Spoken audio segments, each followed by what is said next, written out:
Hello, everyone, and welcome to the Space Power Radio Show. And our host is Bruce Winters. I'm Rhonda Shea, and I'm just introducing Bruce today. And today I'm going to just kind of sneak in and stay in the studio because he's interviewing one of my very, very favorite guests. And I'll let him tell you all about Lois, but it's going to be an exciting show. And listen, this guest is going to blow your socks off. So please stay tuned and learn about the incredible life of Dr. Lois Wardell. And I'm going to turn that over to Bruce now to introduce our show and have fun.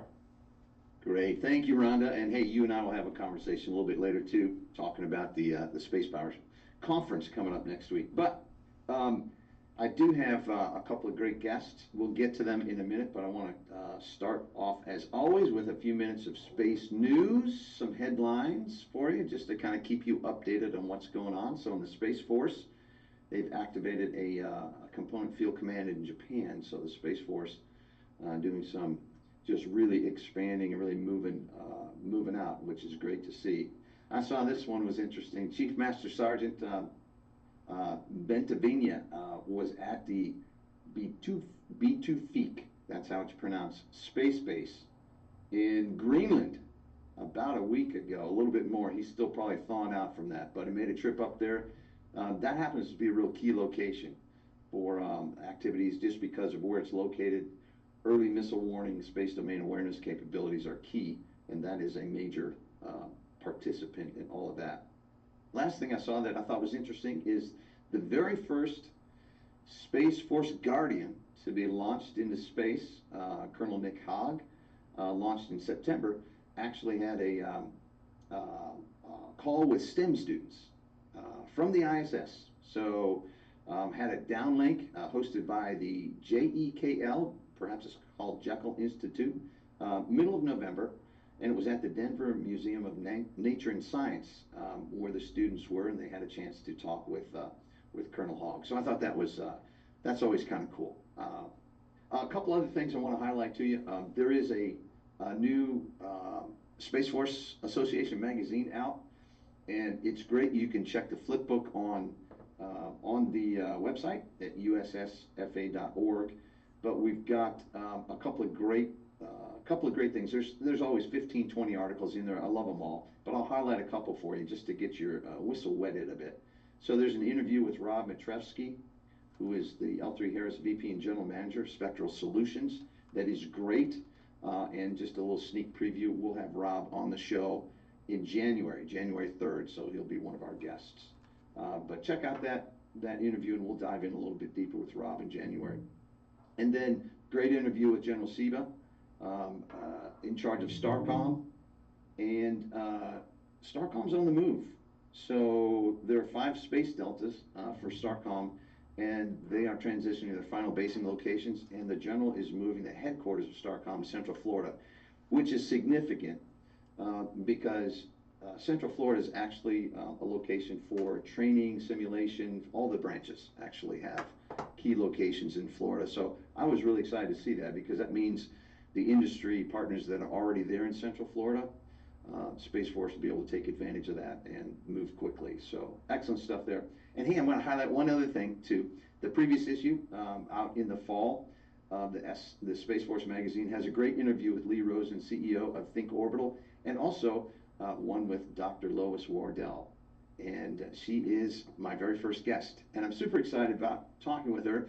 I did have a chance to get to talk with her a little bit about a week ago, and fascinating person. So Dr. Wardell, welcome to the Space Power Show. Thanks, Bruce. It's quite an intro.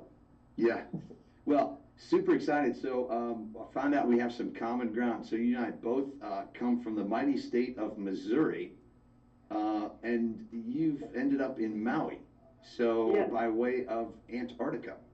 And places, yes. It's quite a journey. So, and I remember, to be honest, when we were talking, you've got a lot of degrees, and I got lost in all of the degrees, but I want to dive in a little bit more. So you're an engineer from the beginning, is that true? That's true. I started out in civil engineering, and so I have a BS and Master's in engineering that I started out with. And it was only by accident I ended up working on a doctorate in science. Well, what kind of an accident happened there? So where was the your bachelor's and master's? Oh, so University of Missouri. So I graduated there and was working in St. Louis. So I did my master's at Southern Illinois during the night. Yeah, and then you wandered into a PhD program somehow. Yeah, that was all because of a little motorcycle boo-boo. Yeah, And so, a motorcycle uh, boo, but what do you mean? so I got to work in Antarctica as an engineer, and it was like the most fabulous experience of my life. And so you're 6 months on, and then you have 6 months off. And so I was going to buy a Harley and go out west and climb and enjoy my 6 months. And early on in that time frame, I got into a little accident, ended up in a full leg cast, and lost and couldn't go back to Antarctica, of course, because of the full leg cast. So I had to kind of figure out what to do with myself. So I ended up working for a friend in his laboratory, just pushing test tubes, hoping that my leg would be better in a few months. But I ended up being on crutches for a whole year, so my leg wasn't better, and they said to keep the job, I had to apply to the PhD program in pharmacognosy. And at the time, I had no idea what that word meant, and but I said, okay. And thus my career as a research scientist begun. Wow, that's always interesting how that happens. But I'm really interested in Antarctica because I've always wanted to go. I don't know why, but probably everybody thinks, hey, that'd be a great place to go. So rewind a little bit. So how did you get your sights on Antarctica from from Missouri or wherever you were at the time? How did that Well, pan out? the very first time, it was I had met a person. He was a former, I guess, British Navy SEAL, and he was talking about all the amazing places on the planet. So I asked him, of all the places you've seen and all the things you've done, what's the most amazing place on Earth? And he just says, well, it's Antarctica, of course. And so that kind of planted the seed, and I sent them like tons of resumes, every chance I got. I flooded the U.S. contractor with resumes to get there, but they told me they get 20 to 30,000 resumes a year because everybody wants to go to Antarctica, and so yeah, you had to have an end to really do that. And so I was working as an engineer in Chicago at the time when the first Antarctic IMAX came out. I went on opening night. I saw that. The next day, I turned in my 2-week notice for my job. The company was headquartered in Denver, so I moved to Denver. I was going to wait tables. I was going to do whatever it took to make that connection to get to Antarctica. And luckily, I took a job at a dude ranch because I heard the chef had worked at the pole before, and boom, that next season I was on a plane to Antarctica. So wait a second. So the chef was your connection at a dude ranch to Antarctica? Yes, and that's how I got there because I was determined. I was going to do whatever it took to make that connection. So what was so were you working for you were just waiting tables there and they took you down there or what? I was really lucky. I got a job as a tour guide, so I took people hiking in Rocky Mountain National Park. I got paid to do that, so it was just like heaven for me. So yeah, I was the trail guide, and I did that, and then and it was really funny. And then at the end of that season, we had just enough time I met a group of raft guides. They had a permit for the Grand Canyon, so we did 3 weeks in the Grand Canyon, and I had 20 hours to get out of the bottom of the Grand Canyon and on a plane to head to New Zealand flight. So it was just the best summer one can imagine, to prepare for it, the best adventure one can imagine. Wow. So you got down to Antarctica, and what were you just taking people on hikes down there? What were you doing in Antarctica? So I initially applied as a job as a trash sorter because that was like the lowest position there, and I just wanted to get there, right? But I was fortunate in that the person that hired trash sorters also hired engineers, and so I was hired as an engineer down there. And so I was the environmental engineer at the time, and then they had an issue where I ended up being the environmental and safety engineer for the U.S. bases at that time. And yeah, so it was a huge steep learning curve, being thrown down there without knowing anyone or anything. And yeah, I fell in love immediately. And it's a place you either love or hate because it's cold, it's dirty, it's, you know, you're cramped all together, but it's also the most magical, wondrous thing. Yeah. So what do you like? What are the top things that stand out about Antarctica to you? That you can see and do things that no one's ever done before. The visibility there, the air is so clear you can get 200-mile visibility.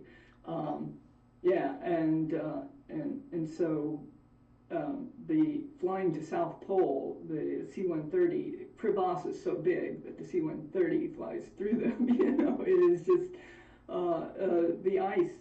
Ice comes in so many different colors, you know, different shades of blues and whites and things, and the landforms, and then midsummer the ice melts and the sea life comes, so you get the penguins and the seals and the killer whales, and yeah, and it's just magic. And the history there too. You can visit Shackleton's hut and Scott's hut, and they're perfectly preserved, just like they left them. And so, yeah, the place is just full of magic. Wow, that sounds amazing. Yeah. Oh, I can go on and on about, yeah, it's just I thinking absolutely of love magical that. things. So yeah, but so you're there for 6 months, came back, the Harley did you in for Antarctica, and then you jumped into some sort of a degree which I've never heard of, and you said you hadn't heard of either. So what happens there? So pharmacognosy actually is drugs from natural products, and so some of my colleagues were the ones that followed the shaman in the rainforest and scanned medicinal plants for pharmaceutical properties. My team, we discovered that exotic sponges had great anti-cancer properties. So I specialized in marine organisms and scanning those for HIV, anti-cancer, and various other diseases. And so we would screen those, looking for discoveries, and try to isolate those chemical compounds. And once you do isolate it, you try to figure out what the chemical structure is, and then it goes on to the next phase. And so I was doing that, and I wasn't quite inspired enough to really want a career in pharmacy. I love the diving, and because I was enjoying that so much, I wanted to apply this science to something other than pharmaceuticals. So I was able to win a fellowship from NASA in exobiology because I was able to use these advanced chemistry to look at the chemical makeup of extreme organisms. So and so some of the diving I was doing, yeah, definitely looking for extreme organisms, and that was a lot of fun. Yeah, so that sounds very interesting. Now, where were you at this time? That was University of Mississippi. Mississippi. And so you worked with NASA a little bit, and then that's what you got a PhD in, or did you move on to other things? So I didn't quite finish my doctorate there. I ended up running off and wondering, well, if I can do this well at a subject that I didn't like organic chemistry, maybe I could do well at something that I was really interested in. And then, you know, the door is wide open. What do you pick? You know, if you can pick anything on earth, what do you do? And so I just went to the library and started thumbing through National Geographics, trying to see what would inspire me. And I saw volcanoes, thinking, oh, well, that's kind of interesting. And then I had to think, what's the most wonderful volcano on the whole planet? And it took me a few days to realize it's the one in Antarctica. There's an active volcano in Antarctica. So so I called up the professor and I said, am I wasting my money if I apply to your program? And they just happened to have an opening. And so, and it was amazing. I applied, got in, and was able to go down as a scientist. So back to Antarctica. So where is this volcano in Antarctica? Not like I would know, if it's not like Kalamazoo. So McMurdo is the largest base, and it's on the New Zealand side of Antarctica, and it's about maybe a 30-minute helicopter ride outside of McMurdo. So McMurdo has a beautiful view of the volcano. So yeah, it's conveniently located as far as Antarctica goes.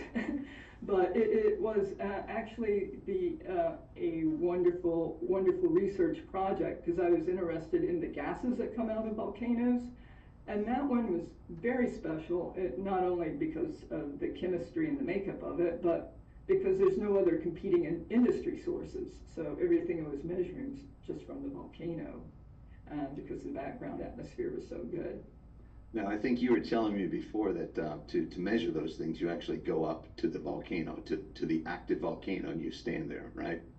Oh, so we would camp near the rim, spend about a month camping near the rim. And yeah, so I had experiments on the rim. I also got to use helicopters to do some airborne measurements. And then it was an interdisciplinary team. So we had like seismologists and other types of scientists there working on the volcano. So yeah, it was, that volcano is also magical as far as volcanoes go. The whole summit is made of bonalite crystals. So and then on the rim of the volcano near the top are these giant ice towers. And so when the gases escape from fractures on the side, the gases have a lot of water in it. And so as soon as it hits the atmosphere, it freezes and forms these towers. Sometimes there's beautiful caverns beneath. And so the first time I saw those towers, it's like I had to climb them. I was a rock climber. It's like, oh, I have to climb these towers. But you really needed a scientific reason. You just can't go do crazy things in Antarctica for fun. So I didn't sleep till I thought of scientific reasons to climb those towers. Oh, that sounds quite amazing. But I'm still fixated on so you're on so I'm imagining on the rim, like one side is the snow and the other side's like this burbling volcano. Is that how it was? Yeah, it's one of the few volcanoes on Earth that has an active lava lake that's bubbling there. So you can look down, see the bubbling lava. And this one, on average, will erupt about 3 times a day. So you might be actually standing on the rim when there's an eruption. There's small eruptions, like a large bubble burst or something, and it flings lava out of the crater. And so you have to stand there and watch these lava bombs fly out, being ready to leap out of the way if they're headed toward you. And so it is fun. It sounds crazy, but yeah. It does sound a little crazy. Well, at least you stay warm, I guess. Sort of, kind of, not really. Sort of, kind of, not really, yeah. Antarctica's not warm. Wow. So how was that, like a 6-month tour? Is that kind of how that worked? So for those scientific trips, it was about a 2-month trip where we'd spend 1 month on top of the volcano, but you did a lot of logistics before and after.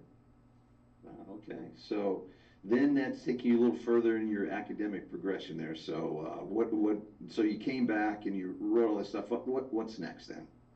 Oh, and then I did a postdoc at McGill in Montreal, and that was about as cold as Antarctica. And there I got into, so for the volcanoes, I was also working on remote sensing because it's such dangerous work to be on site.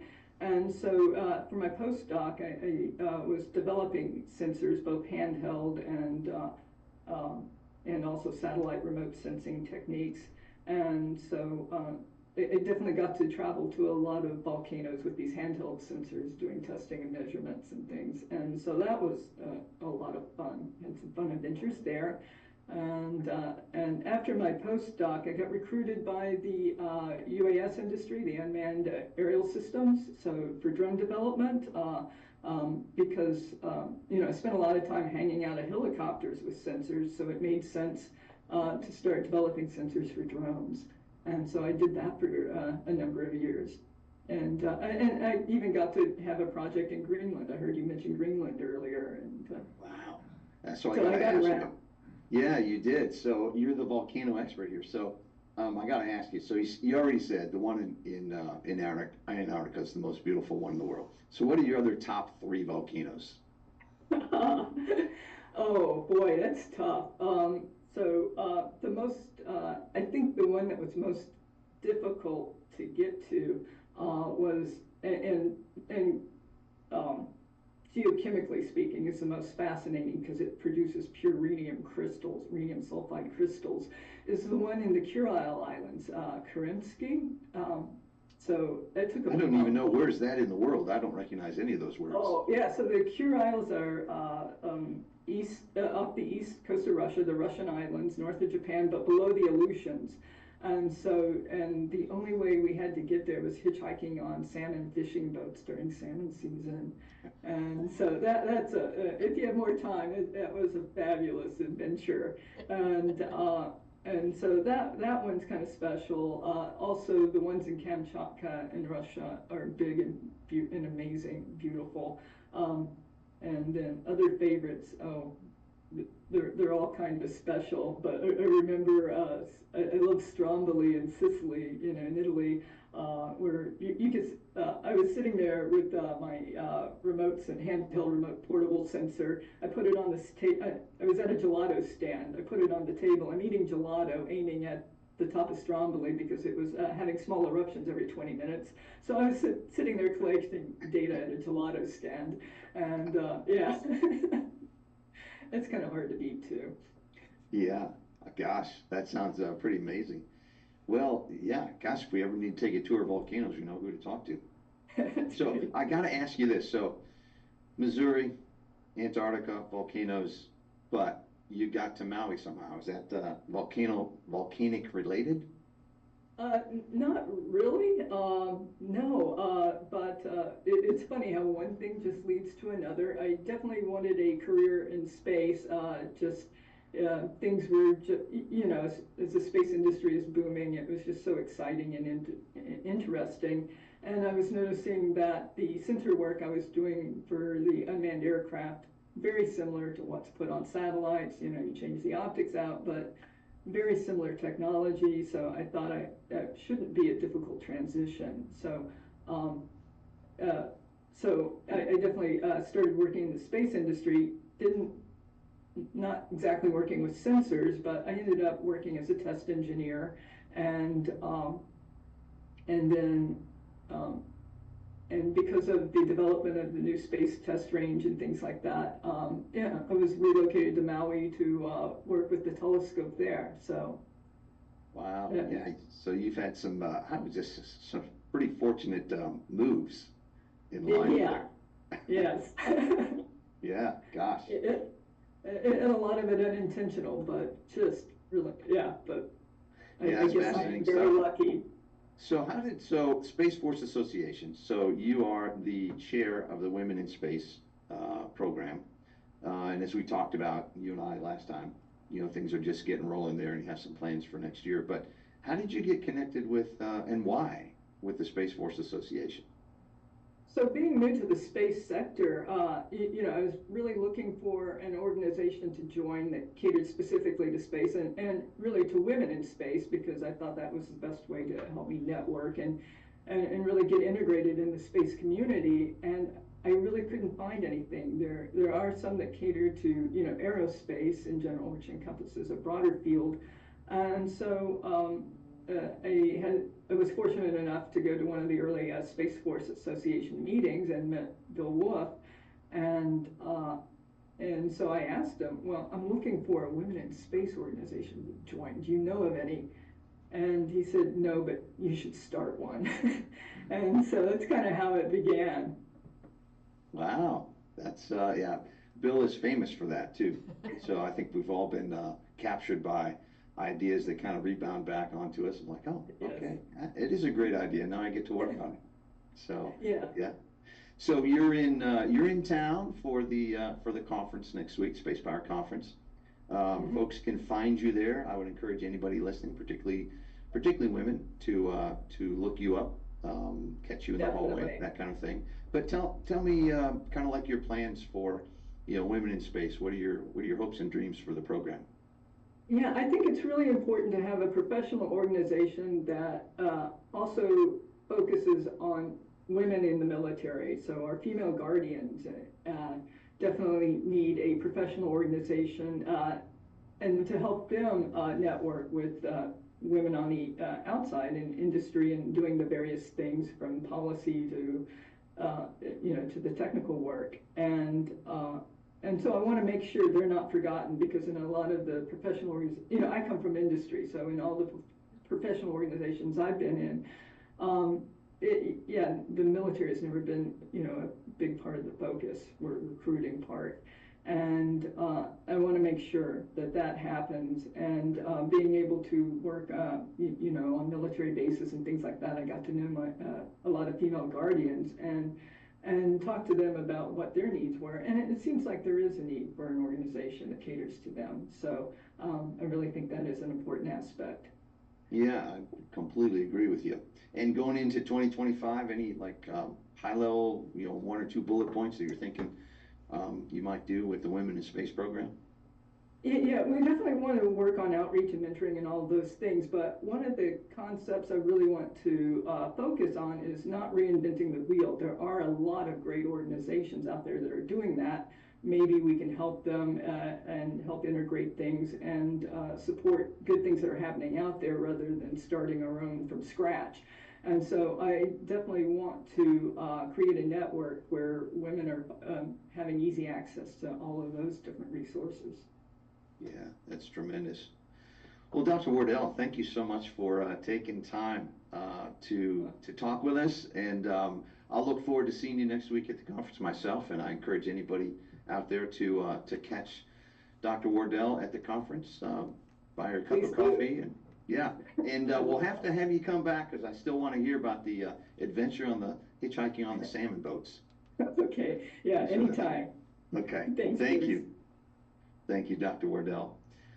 Our next guest is Rhonda. In fact, a number of you probably know Rhonda Shea. She is the general manager for SFA.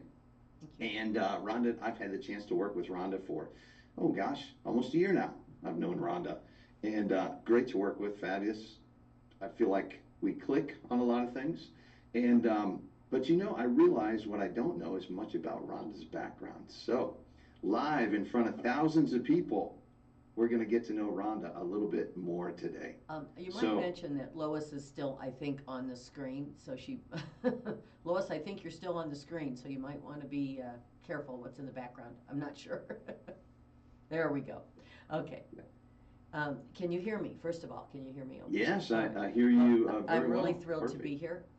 And like I said, you and I have similar backgrounds in radio, so I helped coordinate this show with Henry here at KUHSdenver.com, and I'm really thrilled that we have this opportunity.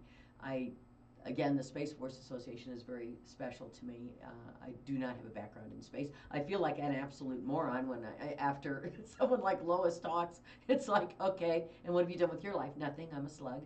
No. I lay in bed. Oh, No, lady, so let listen, me you've got to have her back on to talk about the Russian story, because they were chased and everything else. I mean, it's amazing. So one of these days, Oh, you get her really? back on. Interesting. Yeah, it's a great Yeah. stories. Yeah, great story. Great Yeah, person. I could talk We're a long delighted time to about have her that. be the head of the Women in Space Committee.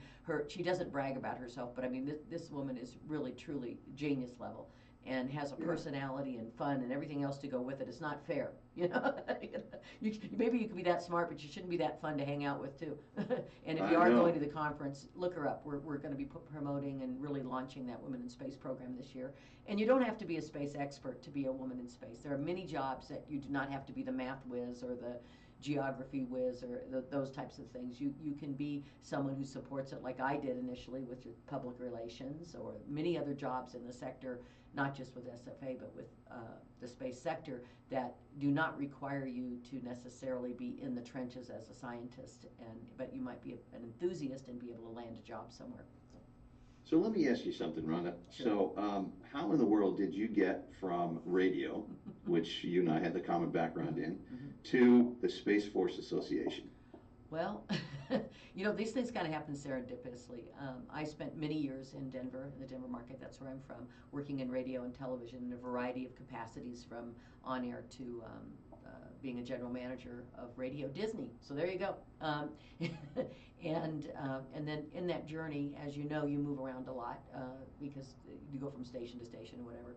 And once I got to be, let's say close to 50, probably 50-ish, I decided that I didn't see a lot of women that were older in these fields and at that time, and I would look for something else. So then I made the move into the university, or to Regis University as their head of internal and external communications. And that put me in the realm of a more communications strategy. I'd always been in marketing and PR and promotion, primarily for my career. And in fact, when I was at Channel 7, not me individually, my team won an Emmy. So I'm really excited about that. I won 8 Colorado Broadcasting Awards in the area of promotion and marketing. And so I moved to the university to help them with their image, and I really liked that. And then I came down with cancer, and I left doing that. That was many years ago, and decided to cut back in what I was doing. That was stressful, and I didn't need that type of stress anymore that was put on those types of roles. And went to work 30 hours a week for a camp that worked with children that had cancer. And because, you know, there's nothing that makes you forget about your problems when you see a young person going through something like that. Sure. You forget about it doesn't even matter. It's like, I've lived my life, my kids are grown, I don't care. So it really helped not only me heal, but I felt was doing something good to promote and work with the children at Camp Wapi Yapi. And then from there, I took a break, decided it's time to retire, and was bored, and managed to run into the Space Force Association, and they wanted someone to help part-time with public relations. And I did that for about 3 years, and we grew and started to go into an organization that was from mostly volunteers with a couple of part-time contractors. Our fearless leader, Bill Wolf, has taken us to the point where we could grow, and I was fortunate enough to be asked to fill in as the general manager as we launch a whole new team and take this into the world of having paid staff and there to serve our volunteers. We really are primarily a 3,000 member organization that has 5 people working for it, but we're there to support our volunteers and to do the things that you can't expect someone to do when they're volunteering. You can't expect them to work 40 hours a week, although we do have some that do it, like Susie, Dabrowski and Dolores and Lena and some of those, and you, Bruce, those people that are really integral to the success of the organization. So that's how I got there. Yeah. A windy road. Spent a lot of time in my career working for the Disney family and for the Walt Disney Company, like I said, in media, and that was probably yeah. But you've always been out in the Rocky Mountain states. Mm-hmm. I have. Well, not always. I went to college in Illinois, and where'd you go? Where in Illinois? I went to Western Illinois, and okay. Yeah, and Western Illinois University, great school, love it. Go Leathernecks, and then I came back here, and because I grew up here, and I had a scholarship, so I went to Illinois, and then I came back here, and spent most of my life here. I worked a little bit in North Carolina, near the area that was hit so badly with the aftermath of the hurricane. Beautiful area, and it's very sad that that's been what they're going through, and will continue to go through, I'm sure, for years. And spent a little time living around and working in other places. I worked for a while producing radiothons for St. Jude Children's Research Hospital, and that was really a wonderful experience as well. It's a great organization.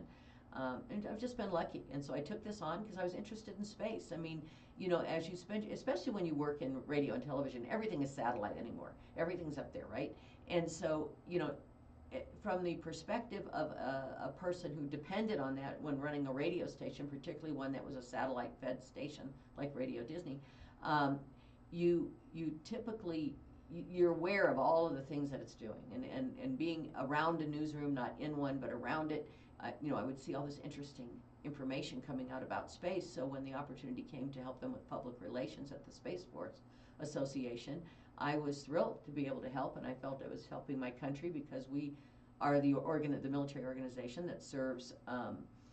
We are I say not military. We are a nonprofit organization that supports the Space Force Association, our military branch, and how we do that is in a variety of ways. But I could think of no better way that an ex-radio jockey, I guess radio, person could be supportive to our country than to help our newest division. In any way that I could, and I knew I couldn't be in the Space Force, so here we go. I'm in the Space Force Association, and I love it. And I love Yeah. meeting all the smart people like Dr. Lois and Bill Wolf, is a retired colonel, the head of the Space Force Association, a space operator. The many, many people that are just brilliant, and they're out there every day, not only doing things that we enjoy every day in our life, but keeping us safe and keeping that space open, because we desperately need to keep space open so that we can enjoy the things that we enjoy in our lives, and so we can enjoy the many new things that haven't been developed yet in the future. So. Yeah, that's excellent. I wanted to touch on one thing you mentioned, because I think it's important for folks when they think about how they can get involved. So you're there in Colorado, Yes, and you initially got connected into PR through a local chapter. Is that how that worked? Yeah. What happened was there was a young lady helping with social media that was in Colorado Springs. That was one of our first chapters, and so she was connected with them.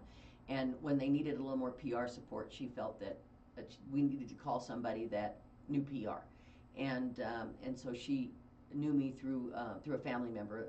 Her mother, I had been a client of mine, and she said, "I know somebody just retired. Maybe they'd be interested in helping." And it couldn't have been better timing. In terms of, I had been retired for a little while, and I was like, I don't want to sit around here watching Netflix. I want to do something a little different. And so I ended up doing that. And ironically enough, my cancer came back a week after that I had accepted this position. And I thought, oh, this is over. They're not going to wait for me to go through that. But I have to say, I have never worked anywhere that, well, they were very wonderful to me at the university as well when I had it 10 years before. But they were very good with letting me wait, and I think it helped me get through. I think that's one of the reasons I became so dedicated, because I didn't want to focus on me. I didn't want to focus on what I'd lost. I just wanted to focus on doing something important. And so I think so it was at the right time for me, both professionally and personally, and in many ways. And like I said, I love the organization. It's one that if you want to be a volunteer, you can. If you want to get involved, just because you're, I don't know, you might be a Star Wars geek and you just want to, a Star Wars geek, and you just want to be involved with something with space, and it's okay. There's people join for a lot of reasons, and our individual memberships are like $35. They're very inexpensive.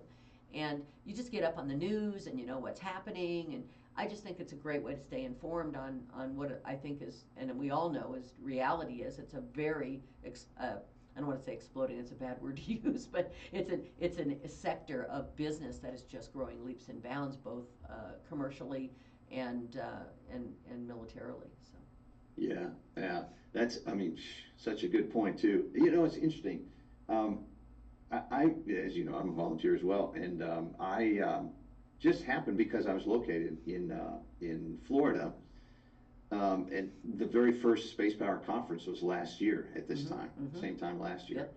Yep. And you know, I had just been thinking my company, kind of getting involved in some military things. It was, mostly have it focused on the enterprise space, but I thought, well, we'll go check it out. You know, I kind of like space. I actually started my career at the Space Center because I'd always wanted to work at the Space Center. And so I just absolutely love that. It's just kind of all the cool stuff out there. So anyway, long story short, just was very impressed with the Space Power Conference last year. And I thought, wow, I'd like to get involved with that. And so what I did was I reached out to, I can't remember who it was. I think I just volunteered on the website. I think that's exactly what I did. Volunteered on the website. And I thought, well, I'll help move some tables and chairs, you know, whatever it happens to be. And then, lo and behold, when my background was out of the bag, then here I am doing we call that being CIO kinds of things. We call that being hippied in the organization, because Colonel Wolf, retired Colonel Wolf, his nickname, his call sign, I guess, was hippie. So whenever you say, hey, I just started out doing one thing and I ended up doing all this, it's called being hippied. That's the great thing about an organization like this, and it comes from leadership, really. It comes from Bill's leadership, is you can come in one place and then you can kind of find other places that might be more suited to your interests or your skills or both. So anyway, I'm digressing a little bit on that, but super excited about that. Hey, let's talk a little bit about, I did want to make the point that getting involved is as easy as just volunteering, which you can do on the website at ussfa.org.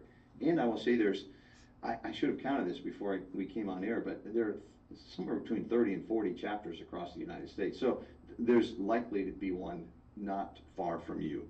And We're, there are new we're ones starting launching all the new ones time. every day. Yeah, we have them in Yeah. in a lot of major areas on the Space Coast. In Texas, we have several. We have them in Colorado, California, New Mexico, launching in Ohio. Chicago, We've got them in Ohio. Ohio. I mean, and more are starting every day. And we're a chapter look. What we do is many organizations you join nationally, there's no way to really interact locally. So we have chapters, and they have monthly meetings, and there's opportunities to volunteer locally as well as any other way, and they bring in speakers, and they hold, you know, industry speakers, government speakers, and you have a way to connect on a local level that way, and it's really cool.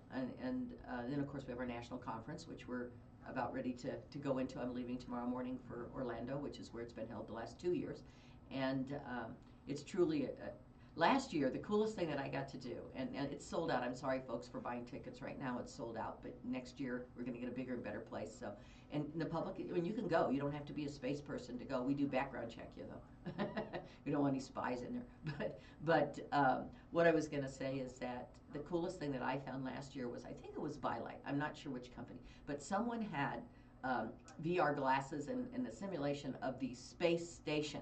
And you could put this on, and right in front of you in the middle of this hotel, big giant convention center, was the space station. And you have gloves and tools. Oops, I just hit the microphone. Gloves and tools. And you could go up and, like, you know, that's how they train them to, I guess, fix panels. And I think if I was doing that in real life, I would have killed everybody on the station. So that, you know, they didn't make me any offers to go into space, trust me. But it was cool to walk through and to be able to see that and walk up close and look at the panels and walk around in a 3D way like you were literally seeing the space station.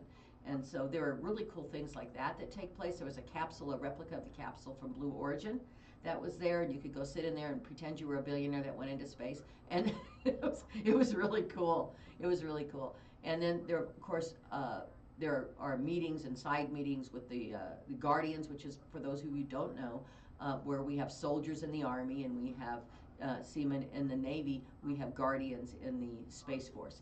And the Guardians were there, and it was the largest gathering to date at that point of all the Guardians in one place. They had meetings and training and all types of things and speeches that were given by their CSO and by other top level officials, both in industry and in the military and the defense industry, to educate as well as share public knowledge. Nothing secret. We don't do there's no skiffs, no top secret things in there, but knowledge that maybe the average person would be aware of and that the business community needed for networking and for sharing ideas. It's a great forum for education and sharing ideas and just learning. I mean, I walk around and felt like, gosh, I'm probably the dumbest person here, but it was really cool. It was really cool. Yeah, when you think about it, I mean, the General Saltzman, who is the chief of space operations and one of the Joint Chiefs, brought his entire leadership team. Yeah.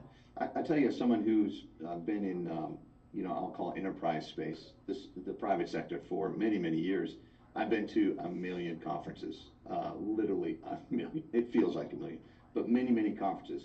And so the thing that really, from the get-go in this one that stood out was the general. Of course, he started with the keynote, which was tremendous, impactful, inspiring. And then he stepped right down the stage and he sat in the front row with his leadership team, with the other generals that lead the Space Force Deltas, the whole conference, all the way through to the end. And I noticed this because it's such a contrast from private sector conferences, all the way through to the end when his Chief Master Sergeant got up and wrapped up the conference. Yep. And what I noticed so different, I won't name names, but you take any high-tech company that has a conference, 15, 20,000 people, the CEO will come in, they'll give a very inspiring, interesting, exciting keynote, and then he's gone. Like he literally flies out somewhere.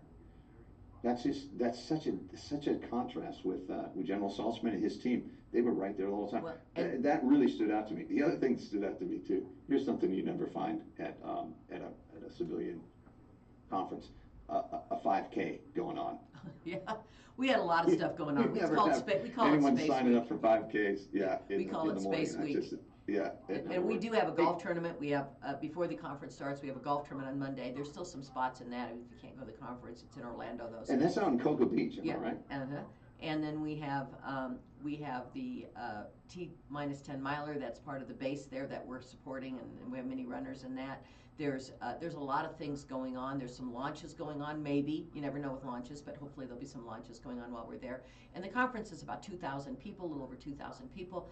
Most of them do stay throughout the conference and network and learn, and there's small meeting sessions, and it's really a terrific way for this community to connect with each other. And I've heard that we have more than 700 guardians attending. 1,000 guardians will be there this year. 1,000 guardians? 1,000 guardians, and we cover the cost of that. That's one of the things that we do, is make that conference available to our military, so that the taxpayers aren't paying for them to go to a conference. So. Yeah, so if you're a guardian out there listening and you're not coming this year, make yourself a note. So the government's not producing the conference, we are, and they're invited, and their tickets are covered. It's the largest gathering of guardians anywhere on the planet anytime during the year. It is, yes it is. And we're just thrilled about it. And some other things that are going on too, by the way, this is the 5th anniversary of the standing up of the Space Force, of the United States Space Force. And we have a commemorative United States Space Force ornament that's available on our website, so people can go to ussfa.org and order an ornament. It's getting close to get it for Christmas, but it still will be a collector's item, very limited edition. It's beautiful. So if anybody's interested, it is absolutely beautiful. Yeah, and we're going to have some for sale at the conference. We're going to have some for sale at the conference. And I've got several boxes right here. So right, and they're excellent. Yeah, they are. They're excellent. And so there's a lot going on, and the people that are just so interesting, I mean, to sit there and listen to folks that you normally would not have access to, that are doing, they're not, like I said, it's not secret, top secret, stuff. But it's very interesting things and very thought-provoking on ways to solve problems and the things we might be facing in the future, and how and what our guardians and what we're doing. Because a lot of people don't understand the Space Force. They don't know what it was. They don't know what it is to this day. And truly, it's so needed, because everything, I mean, you can't even imagine a day without space. If our satellites went down, your life would pretty much grind to a halt. And to protect our bank accounts, our water supply systems, surveying, looking out for nefarious characters, making sure that we're safe, that guiding our ships if there's a war, guiding our troops on the ground. But a lot of that technology has been taken back, so that we as the consumer, cell phones, GPS, all of those things, were developed primarily for protection and safety through our government and through the contractors, and then they became something that we use in common everyday life, and that goes on every day. You'd be shocked at how much we rely on our space sector and those satellites. And we have, in Colorado, where I'm sitting now, we have a very vibrant space community. I think there's about 890 space companies located in Colorado. And several of them will be at the conference, like you mentioned, Think Orbital and Redwire Space, not just to name a few. And some of them are small. Think Orbital is doing incredible things, and they're like a 6-person team, and it's in a space up in Boulder, and it looks like like a big garage. But what they're doing is they've invented the first. And I'm not speaking for them, so please, if I'm not an engineer, so I don't want to mess up, but they've invented the first basically welding engineering kit that can be put on a satellite. It's about the size of a pony keg and can do welding in space. They've tested it, and that's been brought back to NASA, and they're examining the welds and that. But with this system, the construction in space is now possible, where before it was not possible. They have to bring it up kind of already put together. But to build large structures in space was not possible, and with this technology as it grows, they should be able to do that, or another should be able to do it. So it's really an incredible community of space, of brilliant people that are working in space, that are located in a lot of the areas around the bases, or in the areas that are known for, like in Texas and in Colorado and the Space Coast in Florida and Huntsville, Alabama, and many other places in our country. They're really increasing the quality of our life and perfecting things that will keep us safe. Yeah. One of the main functions or main mission of the Space Force Association is getting industry together with the military. That is part of the mission for the organization. And two ways really to do that. We mentioned the chapters, and those chapters typically will have, there's one in Central Florida that I go to. I know there's one in Colorado that you go to. They happen monthly, bi-monthly. It's kind of whatever cadence the local chapter president decides on. But you can get involved with really great stuff happening in industry and in the military component of the Space Force right there. Yes. Where you are. So that's one way to do it. The other way is, every year we have a conference. So that's kind of the biggie. But I wanted to highlight some of the things that I was looking over the agenda. And here are a couple of things that stand out to me. Of course, it starts off with, General Saltzman. This is the other thing that did strike me. So 8 a.m. presenting of the colors. There's something else you don't find in the private sector. I love that. Yeah. So cool. General Saltzman speaks. And then immediately after that, there is this looks like a Command Master Sergeant Lurch and some other folks.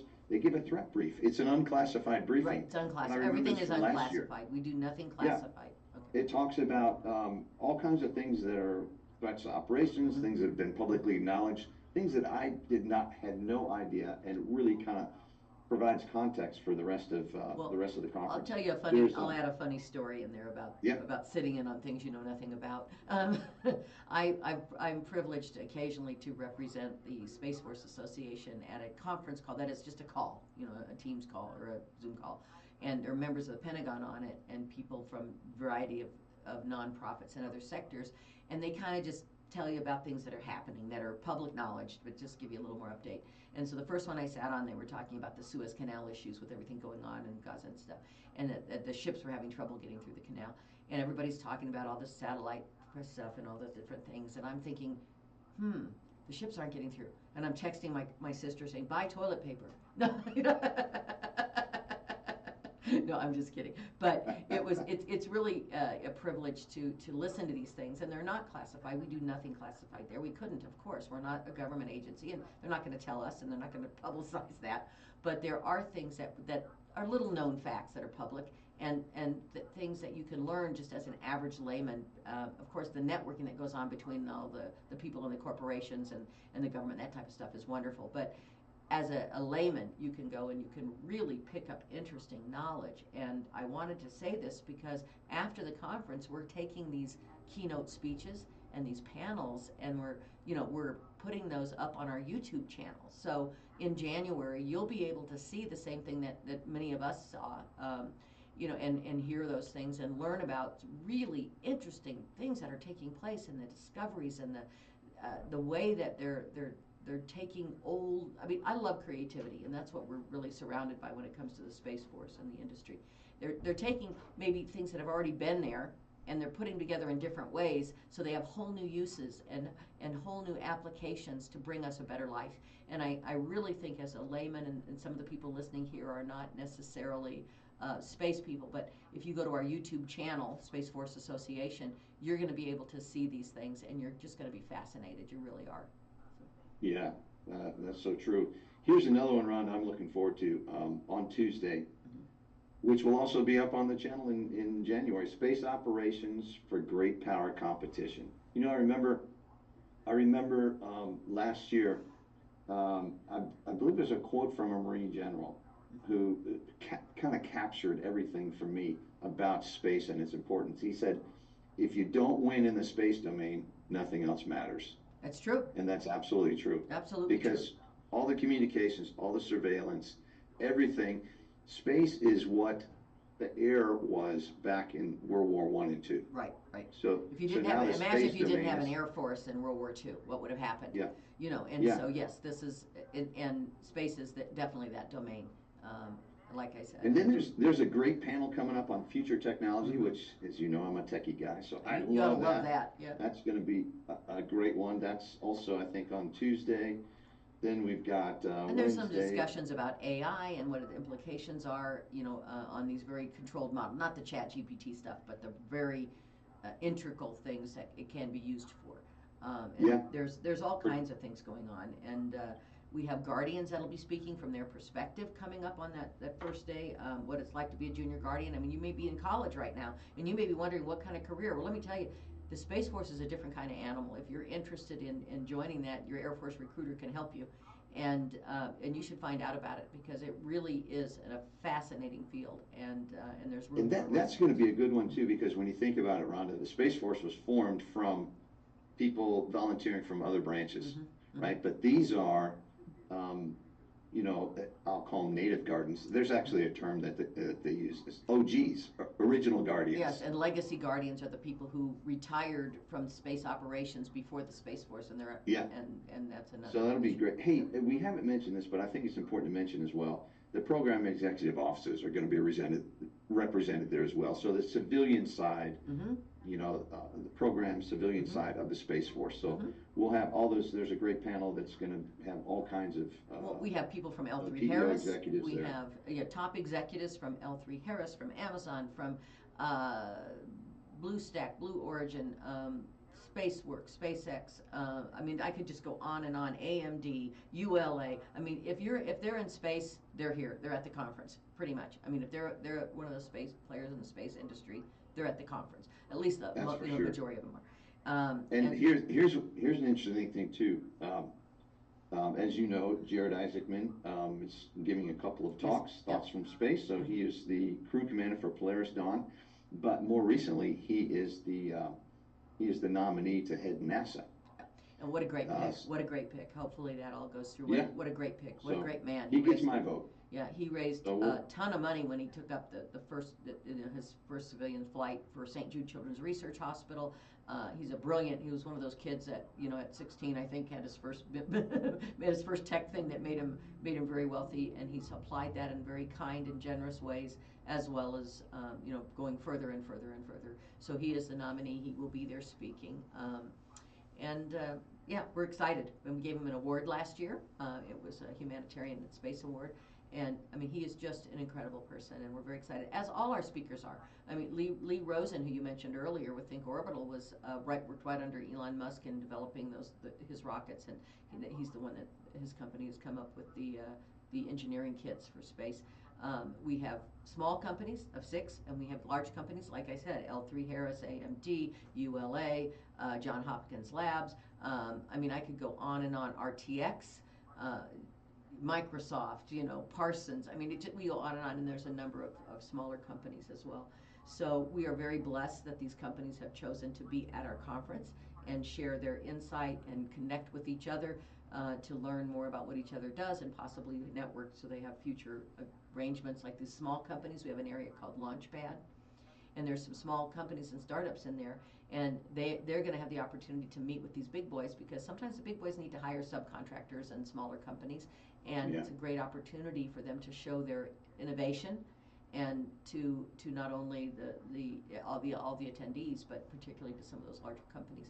So it truly is a wonderful family feeling. There's a couple thousand people, but you feel like you know them all by the time you leave, the way it's designed, and people have plenty of time to network and meet each other, and just, you know, get together about something we're all passionate about, which of course is protecting space and developing better defense systems and keeping space free.